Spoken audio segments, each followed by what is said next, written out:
തിരുവനന്തപുരത്തിന്റെ മുൻ മേയറായിരുന്ന ആര്യ രാജേന്ദ്രൻ KSRTC ഡ്രൈവറുമായി ഉണ്ടായ ഒരു തർക്കം വലിയ വിവാദങ്ങളായിരുന്നു ആ സമയത്ത് സൃഷ്ടിച്ചിരുന്നത്. പക്ഷെ പിന്നീട് ഇങ്ങോട്ട് അതുമായിട്ട് ബന്ധപ്പെട്ട് യാതൊരു വാർത്തകളും വരല് കുറവായിരുന്നു എന്ന് പറയേണ്ടി വരും. ഇന്നിപ്പോൾ വീണ്ടും യദു, അതായത് KSRTC ഡ്രൈവർ യദുവിന്റെ പരാതിയുമായി ബന്ധപ്പെട്ട് കോടതി ആര്യ രാജേന്ദ്രനും സച്ചിൻ ദേവിനുമെതിരെ നോട്ടീസ് അയച്ചിരിക്കുകയാണ്. ഇത് CPM കൈവിട്ടതോടുകൂടി ആര്യ രാജേന്ദ്രൻ കുരുക്കിലേക്ക് പോകുന്നതാണോ കാണാൻ സാധിക്കുന്നത്? അല്ല, CPMന്റെ ഭാഗത്തുനിന്ന് ഇപ്പോൾ കഴിഞ്ഞ ദിവസങ്ങളിൽ പറയുന്നുണ്ടായിരുന്നു, തിരുവനന്തപുരം കോർപ്പറേഷൻ BJPക്ക് ലഭിച്ചത് അല്ലെങ്കിൽ CPMന്റെ കയ്യിൽ നിന്നും പോയതിൽ ആര്യ രാജേന്ദ്രൻ പങ്കൊന്നുമില്ല, അത് ഇതുമായിട്ട് ബന്ധമൊന്നുമില്ല എന്നൊക്കെ പറഞ്ഞ് ചില നേതാക്കന്മാർ രംഗത്ത് വരുന്നത് കണ്ടിരുന്നു. നോക്കൂ, CPM ഈ വിഷയത്തിൽ ആര്യ രാജേന്ദ്രനും ഭർത്താവ് സച്ചിൻ ദേവ് MLAക്കും ചെയ്യാൻ കഴിയുന്ന സകല സംരക്ഷണവും ഒരുക്കിയിട്ടുണ്ട്. കേരള പോലീസ് കൊടുത്തിരിക്കുന്ന കുറ്റപത്രത്തിൽ പോലും ആര്യ രാജേന്ദ്രന്റെയോ ഭർത്താവായ വാലുശ്ശേരി MLA സച്ചിൻ ദേവിന്റെയോ പേരില്ല. അവിടെയുള്ളത് ഈ ആര്യ രാജേന്ദ്രന്റെ സഹോദരന്റെയോ എന്തോ മറ്റൊരു കൂടെ ഉണ്ടായിരുന്ന ഒരാളുടെ പേര് മാത്രമാണുള്ളത്. അപ്പോൾ CPM വലിയ രീതിയിലുള്ള പ്രൊട്ടക്ഷൻ ആര്യ രാജേന്ദ്രനും സച്ചിൻ ദേവിനും നൽകിയിട്ടുണ്ട്. നിങ്ങൾക്കൊക്കെയാണ്, നിങ്ങളെ പോലെയുള്ള ഹർഷയെ പോലെയുള്ള ഈ ഇടതുപക്ഷത്തെ നഖശികാന്തം എതിർക്കുന്ന മാധ്യമപ്രവർത്തകർക്ക് മാത്രമാണ് ഞങ്ങളുടെ പ്രിയപ്പെട്ട സഖാവ് ആര്യ രാജേന്ദ്രനെ കുറ്റം പറയാൻ ഇത്രത്തോളം ആർജവം കാണിക്കുന്നത്. ആര്യ രാജേന്ദ്രൻ എന്ന് പറയുന്നത് 22ാമത്തെ വയസ്സിൽ തിരുവനന്തപുരം പോലെയുള്ള കേരള സംസ്ഥാനത്തിന്റെ തലസ്ഥാന നഗരിയുടെ മേയറായ കുട്ടിയാണ് സഖാവ് ആര്യ രാജേന്ദ്രൻ. നിങ്ങൾക്ക് അങ്ങനെ നിസ്സാരവൽക്കരിച്ച് പോകാൻ സാധിക്കുന്ന ഒരാളല്ല.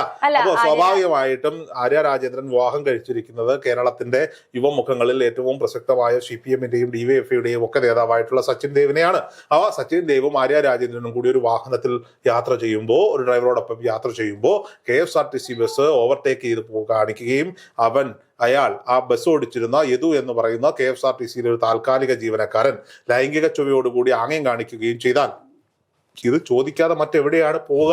ആ യദു ഇന്നും ജീവിച്ചിരിക്കുന്നു എന്നുള്ളതാണ് ഇതിലെ ഏറ്റവും വലിയ ട്വിസ്റ്റ്. അത്രയും ഇടതുപക്ഷത്തിന് പ്രിയപ്പെട്ട 2 പേരെ ആക്രമിച്ചതിന് ശേഷം, തെറി വിളിച്ചതിന് ശേഷം, ഇത്രയും വിവാദങ്ങൾ ഉണ്ടാക്കിയതിനു ശേഷം യദുവിന്റെ ജോലി മാത്രമല്ലേ പോയിട്ടുള്ളൂ? യദു ഇപ്പോഴും ജീവനോടിരിക്കുന്നില്ലേ? യദുവിന്റെ വീട്ടിൽ മാഷാ അള്ളാ സെക്യൂരിറ്റി ഇന്നോവ പോയോ? ഇല്ല, പോയിട്ടില്ല. അപ്പൊ യദു ഇപ്പോഴും ജീവനോടിരിക്കുന്നത് CPMന്റെ ഔദാര്യമെന്നാണ്. അല്ലാണ്ട് KSRTCയിലെ ജോലി പോയി, റോബിൻ ബസ്സിൽ ജോലിക്ക് പോയി, പിന്നെ എനിക്കറിയില്ല. സ്വാഭാവികമായിട്ട് ഈ വിഷയത്തിൽ നമ്മൾ വളരെ സീരിയസ് ആയിട്ട് എടുക്കുമ്പോൾ ഇത് വളരെ സിമ്പിളായി പരിഹരിക്കാവുന്നതേ ഉള്ളായിരുന്നുള്ളൂ. അപ്പം ഇടതുപക്ഷത്തെ സംബന്ധിച്ചിടത്തോളം പിണറായി വിജയനെയോ ഇടതുപക്ഷത്തിന്റെ ഏതെങ്കിലും നേതാക്കൾ, പ്രത്യേകിച്ച് CPMൽപ്പെട്ട ഏതെങ്കിലും നേതാക്കന്മാരെയോ പറഞ്ഞാൽ ഏറ്റവും കൂടുതൽ ബാധിക്കുന്നത് അല്ലെങ്കിൽ ഏറ്റവും കൂടുതൽ കൊള്ളുന്നത് അതിനോട് പ്രതികരിക്കുന്ന നേതാവിന്റെ പേര് KB ഗണേഷ് കുമാർ എന്നാണ്. അപ്പൊ സ്വാഭാവികമായും താങ്കളെ രാഷ്ട്രീയത്തിലേക്ക് കൊണ്ടുവന്ന പിതാവും UDF നേതൃത്വത്തെയും പിതൃതുല്യനായിരുന്ന ഉമ്മൻചാണ്ടിയും ഒക്കെ പലതവണ ആക്ഷേപിക്കാനും മീനില്ലാതെ മീൻകറി വെക്കുന്നവരാണ് UDFകാരെന്നൊക്കെ പ്രത്യേകിച്ച് എടുത്ത് പറയാനും ഒക്കെ തൊലിക്കട്ടിയുള്ള KB ഗണേഷ് കുമാർ ഗതാഗത വകുപ്പ് മന്ത്രി ആയിരിക്കുമ്പോൾ കേരളത്തിന്റെ പ്രിയപ്പെട്ട CPMന്റെ വളർത്തുപുത്രിയായിട്ടുള്ള ആര്യ രാജേന്ദ്രന്റെ പ്രശ്നം വരുമ്പോൾ കേവലം ഒരു ഫോണൊന്നും വേണ്ട, ഒരു മെസ്സേജ് അയച്ചിരുന്നെങ്കിൽ ആ നിമിഷം യദുവിനെ KSRTCയുടെ മന്ത്രി ആയിരിക്കുന്ന KB ഗണേഷ് കുമാർ തന്റെ ഔദ്യോഗിക വാഹനമായ ഇന്നോവ ക്രിസ്റ്റയിലോ അല്ലെങ്കിൽ ഔദ്യോഗിക വാഹനത്തിന്റെ നമ്പർ ഒട്ടിക്കുന്ന പത്തനാപുരത്തോടെ ഓടുന്ന നീല കോളിസിലോ അല്ലെങ്കിൽ റേഞ്ച് റോവറിലോ അതുമല്ലെങ്കിൽ റോൾസ് റോയ്സിലോ അല്ലെങ്കിൽ ബെൻസ് വി ക്ലാസ്സിലോ അദ്ദേഹത്തിന്റെ കയ്യിൽ നിങ്ങളൊന്നും അറിയാത്ത തരത്തിലുള്ള ഒട്ടനവധി വാഹനങ്ങളുള്ളതാണ്. ഈ വാഹനങ്ങളിൽ നിമിഷ നേരം കൊണ്ട് പത്തനാപുരത്തു നിന്നോ അല്ലെങ്കിൽ വാളകത്തെ കീഴോട്ട് തറവാട്ടിൽ നിന്നോ അതുമല്ലെങ്കിൽ മന്ത്രിയുടെ ഔദ്യോഗിക ഭവനം ഉണ്ടാവും തിരുവനന്തപുരത്ത് ഉണ്ടാകുന്നതാണ് എനിക്ക് തോന്നുന്നത്. അവിടെ നിന്നോ ഈ സംഭവ സ്ഥലത്തേക്ക് മിനിറ്റുകൾക്കകം സൈറൻ വെച്ച് പറന്നിറങ്ങി പത്തനാപുരത്തുള്ള പ്രിയപ്പെട്ട സഹോദരങ്ങൾ, എന്റെയൊക്കെ വളരെ പേഴ്സണലി അടുപ്പമുള്ള സഹോദരങ്ങളുടെ ഓൺലൈൻ ചാനലുകളുടെ 36 മൈക്കുകൾ ഷർട്ടുമേൽ പതിച്ചുകൊണ്ട് തിരുവനന്തപുരം നഗരത്തിൽ പറന്നിറങ്ങി പ്രിയപ്പെട്ട KB ഗണേഷ് കുമാറിന്റെ ഷോ കാണിക്കാനുള്ള അവസരമാണ് ഈ സച്ചിൻ ദേവും ഈ പറയപ്പെടുന്ന മേയറോട്ടിയും കൂടി നശിപ്പിച്ചത്. ഒരു വാക്ക് ഗണേഷ് ഏട്ടാ എന്നേതാ ഇങ്ങനെ ഒരു KSRTC ഡ്രൈവർ ആക്ഷേപിച്ചിട്ട് തിരുവനന്തപുരത്തേക്ക് MC റോഡ് വഴി കൊട്ടാരക്കര വഴി പോകുന്നു. വാളകൻ ജംഗ്ഷനിലിട്ട് അവനെ പിടിക്കില്ലേ? അല്ലെങ്കിൽ കൊട്ടാരക്കര സിഗ്നൽ ഇട്ട് പിടിക്കില്ലേ?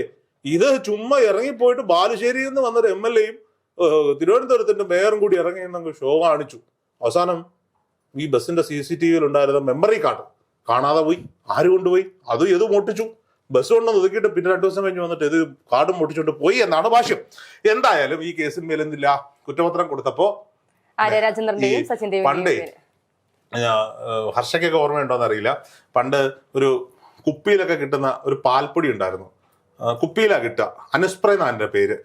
എനിക്ക് ഈ അനുസ്പ്രേ കണ്ട ഓർമ്മയൊന്നുമില്ല, പക്ഷേ അനുസ്പ്രേയുടെ കുപ്പി വീട്ടിലുണ്ടായിരുന്നു. വെളിച്ചെണ്ണ ഒഴിച്ചു വെക്കാൻ നല്ല കോട്ടെ അതിന്റെ പരസ്യം പൊടി പോലും ഇല്ല കണ്ടുപിടിക്കാനായിരുന്നു. തെറ്റാണെങ്കിൽ പ്രേക്ഷകർക്ക് തിരുത്താം. പൊടി പോലും ഇല്ല കണ്ടുപിടിക്കാൻ. അതുപോലെ ഈ CCTV നോക്കിയപ്പോൾ പൊടി പോലും ഇല്ല കണ്ടുപിടിക്കാൻ. എന്തായാലും സച്ചിൻ ദേവ്, പ്രിയപ്പെട്ട സഖാവ് സച്ചിൻ, ഞാനിതൊക്കെ പറഞ്ഞെങ്കിലും അദ്ദേഹം ഒരു ജനപ്രതിനിധിയാണ്, ബാലുശ്ശേരിയുടെ MLA ആണ്. സച്ചിൻ ദേവുമായുള്ള അഭിമുഖം നേഷൻ ഫെസ്റ്റിൽ നമ്മുടെ മേഘ എടുത്ത അഭിമുഖം ഉടനെ തന്നെ വരുന്നുണ്ട്. അതിൽ അവരുടെ നമ്മൾ ഇത്ര നാൾ യദുവിനെ മാത്രമേ കേട്ടിട്ടുള്ളൂ, സച്ചിൻ ദേവിനെ ആരും കേട്ടിട്ടില്ല.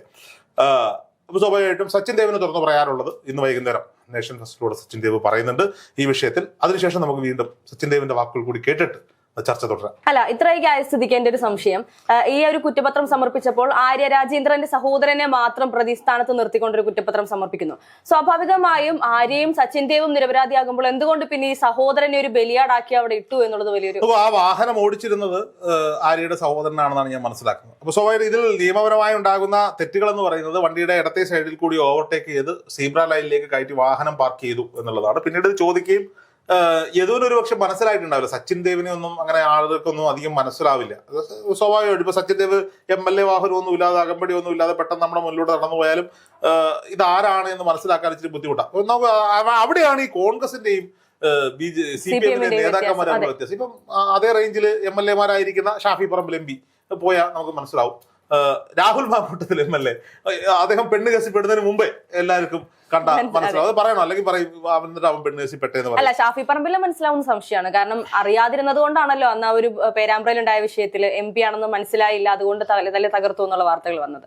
അല്ല, അത് രാത്രിയിലല്ലേ, അത് പോട്ടെ. അത് നമ്മള് വെറുതെ മെസ്സിയുടെ ഒരു കട്ടുണ്ട് ഷാഫിക്ക്, അതുകൊണ്ടായിരിക്കും. മെസ്സിയാന്ന് വിചാരിച്ചാണ്. മറ്റേ റിപ്പോർട്ടർ TV കൊണ്ടുവന്നായിരുന്നല്ലോ എറണാകുളത്ത്, അപ്പൊ ഇച്ചിരി നേരത്തെ അവിടെ കൊണ്ടുവന്നാന്ന് വിചാരിച്ചതായിരിക്കും. അങ്ങനെയല്ല ഞാൻ പറഞ്ഞു വന്നത്. ഇപ്പം ഹൈബീഡ് എവിടെ ചെന്നിറങ്ങിയാലും ഹൈബീഡിനെ കണ്ട ആളുകൾക്ക് മനസ്സിലാവും.